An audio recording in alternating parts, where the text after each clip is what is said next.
Dans un village où être choisie comme épouse est un honneur rare, chaque jeune femme rêve d'un prétendant. Sur la place principale, animée et bruyante, les filles du village exposent fièrement leurs bagues, symbole de promesse et d'engagement.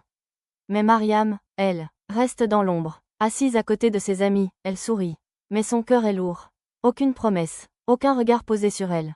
Silencieusement, elle se lève et quitte la place.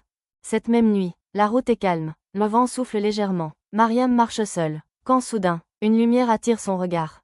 Au sol, une bague, brillante, parfaite, comme si elle l'attendait. Elle regarde autour d'elle, personne. Alors, elle la prend et la cache discrètement dans son pagne. Plus tard, dans sa chambre, le silence est lourd. Assise sur son lit, elle observe la bague. Elle hésite, puis lentement, elle l'enfile à son doigt. Au même instant, le village change. Le vent devient plus froid. Les bruits disparaissent. Une vieille femme, sur le chemin, s'arrête. Un léger tourbillon se forme devant elle.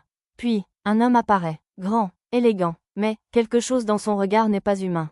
Il parle d'une voix calme, mais glaciale. « Où est ma femme ?» La vieille femme, troublée, répond. « Tu ne salues même pas, et tu poses déjà des questions ?» L'homme la fixe. Un silence. Puis, elle s'effondre. Sans un cri, l'homme avance lentement dans le village. Et murmure, « Je peux te sentir. » Retour à Mariam. Elle veut retirer la bague.